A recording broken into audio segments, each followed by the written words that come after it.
Durante sua live semanal, a deputada federal Bia Kicis comentou o slogan "O Brasil voltou", utilizado pelos lulistas, e lamentou que essa seja a volta da corrupção e dos gastos desenfreados com o dinheiro público, além de deboche com a população.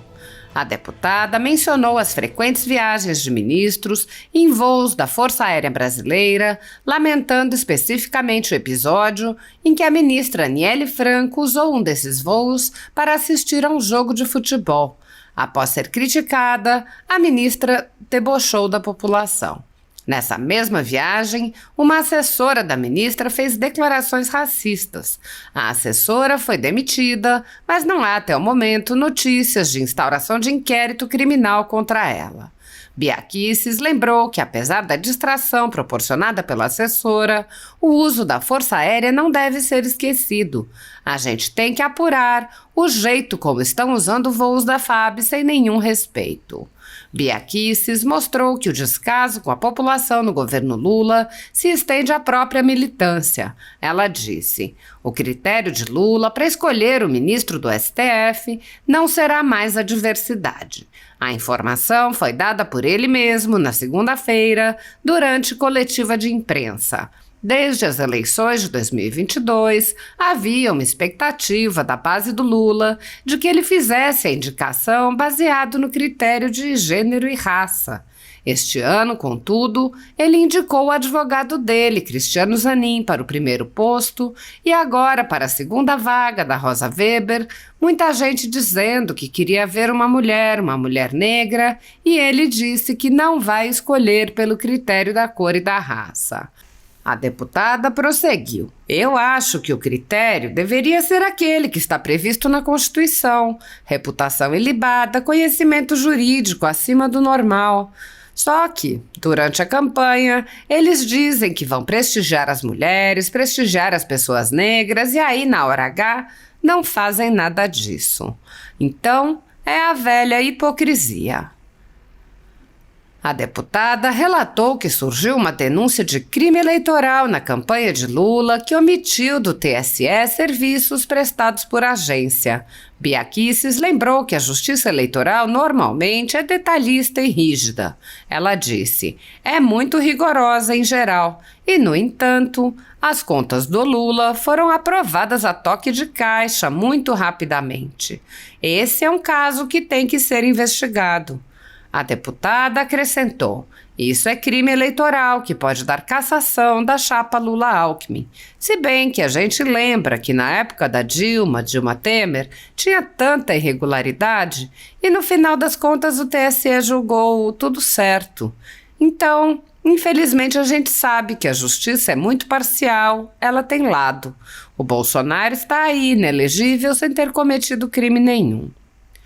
A deputada Bia Kicis ironizou o lema "O Brasil voltou", descrevendo um contrato multimilionário do Ministério da Saúde com uma microempresa com dispensa de licitação. Ela disse: "Quando a gente vê essas notícias, a gente pensa, realmente o Brasil está de volta. O Brasil da corrupção, do desvio, da falcatrua. É uma coisa horrorosa." Ela lembrou as denúncias sem fundamento contra Bolsonaro e disse: "Mas está aí. O Brasil está de volta. O Brasil do PT, o Brasil do Lula, o Brasil do desvio, da falcatrua, da fraude, da corrupção." Apoiadores do ex-presidente Jair Bolsonaro e pessoas que apenas têm um discurso diferente do imposto pelo cartel midiático vêm sendo perseguidos, em especial pelo judiciário. Além dos inquéritos conduzidos pelo ministro Alexandre de Moraes, do Supremo Tribunal Federal, também o ex-corregedor do TSE, Luiz Felipe Salomão, criou seu próprio inquérito administrativo e ordenou o confisco da renda de sites e canais conservadores, como Bárbara, do canal Te Atualizei, e a Folha Política. Toda a receita de mais de 27 meses do nosso trabalho está bloqueada por ordem do TSE, com aplauso dos ministros Luiz Roberto Barroso, Alexandre de Moraes e Edson Fachin. Sem a possibilidade de receber a renda de seu trabalho, o jornal corre o risco de fechar. Se você apoia o trabalho da Folha Política e pode ajudar, use o QR Code para doar qualquer quantia para a empresa Raposo Fernandes ou use o código ajude@folhapolitica.org. Caso prefira, há a opção de transferência bancária para a conta da empresa Raposo Fernandes, disponível na descrição deste vídeo e no comentário fixado no topo. Há mais de 10 anos, a Folha Política faz a cobertura da política brasileira, mostrando atos, pronunciamentos e eventos dos três poderes, quebrando a espiral do silêncio imposta pelo cartel de mídia que quer o monopólio da informação. Pix ajude@folhapolitica.org. Assista. Gente, na segunda-feira, dia 25/9, a ministra da Igualdade Racial, Aniele Franco, usou uma aeronave da Força Aérea Brasileira, quer dizer, ela usou no domingo, né? Para ir à final da Copa do Brasil, no Morumbi, no domingo, dia 24. Segunda-feira, são as notícias. Participaram do evento André Fufuca, ministro do Esporte, Silvio Almeida, ministro dos Direitos Humanos. Em publicação nas redes sociais, a ministra disse que iria ao estádio para uma missão histórica. Ela alegou o cumprimento de uma agenda oficial porque o governo está promovendo uma campanha contra o racismo nos esportes. Eufórica e se dizendo torcedora do Flamengo, a Aniele informou sobre a assinatura de um protocolo de intenções para a realização de uma agenda de promoção da igualdade racial no combate ao racismo dos esportes. Bom, pessoal, vocês viram, né, que houve uma polêmica enorme e o Ministério da Igualdade Racial emitiu uma nota afirmando que o voo da FAB foi utilizado para uma missão institucional. A Aniele Franco ironizou na segunda-feira as críticas que ela recebeu. Esse povo, gente, eles se acham acima do bem e do mal, entendeu? Ao invés de eles tentarem esclarecer as críticas, não, eles tiram sarrinho, eles ironizam as críticas que receberam, né? No Twitter, ela compartilhou um meme no qual aparece um leão representando bolsonaristas irritados com o fato dela usar a FAB. Conforme a Aniele, sua presença no estádio se deu em virtude de uma campanha do governo federal de combate à discriminação nos esportes. Aí ela falou assim, inclusive, precisei abrir mão de estar com a minha família, as minhas 2 filhas em um domingo para ir trabalhar. Quem tem filhas pequenas consegue entender o peso disso? Engraçado que não parecia pesado quando ela estava dentro do avião tirando sarrinho. Não parecia pesado, né? Na terça-feira, o Ministério da Igualdade Racial exonerou Marcele Decoté do cargo de assessora especial de assuntos estratégicos, falando da Aniele, né, e da Marcele, a assessora dela, que fez um comentário altamente racista. Ela disse: torcida branca que não canta, descendente de... Pior de tudo, escreveu. Segundo a pasta de Aniele Franco, as manifestações de Marcele estão em evidente desacordo com os objetivos e políticas do Ministério. Bom, ela foi demitida, né? A gente viu a imprensa passando pano pra caramba pra ela, né? Dizendo que foi um escorregão, coisas desse tipo, né? Mas, pelo menos foi demitida. Agora, a gente tem que apurar, né, o restante, que são o jeito que estão usando o voo da FAB, né? Sem nenhum respeito, né, gente? Então nós temos que realmente examinar, e na nossa comissão de fiscalização e controle nós temos feito isso, tá? Nós temos pedido informações, nós temos chamado os ministros, né? Então vamos continuar fazendo isso, tá bom? Ok, pessoal?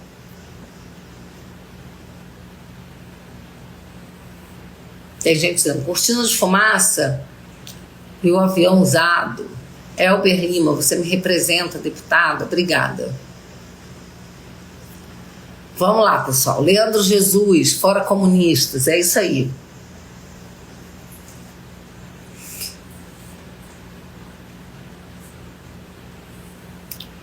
o critério de Lula para escolher um novo ministro do STF não será mais a diversidade.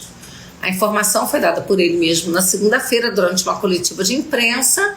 Desde as eleições de 2022, havia uma expectativa da base do Lula de que ele fizesse uma indicação baseada no critério de gênero e raça. Nesse ano, contudo, ele indicou o advogado dele, Cristiano Zanin, para o primeiro posto, e agora para a segunda vaga da Rosa Weber, né? Muita gente dizendo que queria ver uma mulher negra, aquela coisa toda, e ele disse que não vai escolher pelo critério da cor e da raça. Bom, gente, eu acho que o critério deveria ser aquele que está previsto na Constituição: reputação ilibada, né? Conhecimento, conhecimento jurídico também acima, né? Acima do normal, né? E só que durante a campanha, né, eles dizem que vão prestigiar as mulheres, prestigiar as pessoas negras, aí na hora H não fazem nada disso. Então é a velha hipocrisia. É a velha hipocrisia. Tá aí. Gente, agora uma coisa muito mais grave do que tudo isso, tá? A campanha do Lula à presidência em 2022, e isso é sério, omitiu do TSE serviços prestados pela agência de comunicação Polo Marketing Digital. Aqui sim, Caixa 2, crime eleitoral, tá? Bom, dessa forma, o então candidato cometeu crime eleitoral. O caso veio à tona depois de uma denúncia de 2 ex-funcionários da Polo, um redator e um designer gráfico, que teriam sido demitidos sem justa causa depois do segundo turno. O bastidor afirma ter tido acesso aos documentos. Além disso, a empresa os submeteu a jornadas exaustivas de trabalho durante a disputa eleitoral, sem pagar horas extras, férias, 13º, FGTS, nem seguro-desemprego, de acordo com o bastidor. Segundo a reportagem, a Polo produziu conteúdos para o PT sem aparecer como a responsável pelas peças pró-Lula. A companhia tem contrato desde 2021 com a sigla PT, né? E em 2022 fechou serviço de pouco mais de 2 milhões com a legenda. E ao contrário de outras empresas que trabalharam oficialmente, tanto para o partido quanto para a campanha do Lula, a Polo aparece apenas nas contas do PT. Nenhuma das partes envolvidas explica por que a agência não fechou contrato específico para a campanha do Lula, nem recebeu formalmente das contas do candidato. Gente, eu quero falar para vocês o seguinte: prestação de contas de campanha eleitoral é uma coisa extremamente rigorosa, extremamente trabalhosa, não é brincadeira, tá? O candidato muitas vezes tem as suas contas aprovadas com ressalva, dá um trabalho danado. Até mesmo se você não faz uma despesa, ainda assim você tem que informar, né? Então, a justiça eleitoral é muito rigorosa, em geral. E, no entanto, as contas do Lula foram aprovadas a toque de caixa, muito rapidamente. E agora estão aparecendo aí essas coisas. Esse é um caso que tem que ser investigado, tá? E certamente já foram feitas representações. Eles vão ter que explicar, né? Porque isso é crime eleitoral, que pode dar cassação da chapa Lula-Alckmin, cassação da chapa, tá? Se bem que a gente lembra, né, que na época lá da Dilma, né, Dilma Temer, tinha tanta irregularidade, e no final das contas o TSE julgou tudo certo, né? Então, assim, infelizmente a gente sabe que a justiça, ela é muito parcial, ela tem lado, né? O Bolsonaro tá aí inelegível, sem ter cometido crime nenhum. Vamos ver o que vai dar essa história aí desse possível crime eleitoral do Lula. Vamos lá, pessoal. Gente, o Brasil voltou. Olha o lema desse povo: o Brasil voltou. O Ministério da Saúde firmou um contrato com dispensa de licitação de, olha o valor, 285,8 milhões com uma microempresa que tem apenas um funcionário registrado até março. O capital social da empresa é de 1,3 milhão e o acordo foi assinado em abril e previa o fornecimento de 293,5 mil frascos de imunoglobulina humana. O medicamento é produzido a partir do sangue, usado para melhorar a imunidade de pacientes que sofrem de uma série de doenças, como a síndrome de Guillain-Barré. Além do tamanho e a grande quantidade de recursos, a microempresa Auramed de Goiás também chama atenção pela companhia que representa no Brasil, a chinesa Nanxing Pharmacare. O contrato assinado entre o Ministério com a asiática tem a Auramed como representante. A Nanxing também é representada no país pela Pan American Medical Supply, que tem como sócio, um dos sócios, Marcelo Pupkin Pita, empresário do ramo, que já foi preso na Operação Vampiro em 2004 e novamente em 2007. Segundo reportagem do portal de notícias Metrópolis, as investigações apuraram suspeitas de fraude em licitação no Ministério da Saúde em compras de medicamentos hemoderivados, incluída aí a imunoglobulina.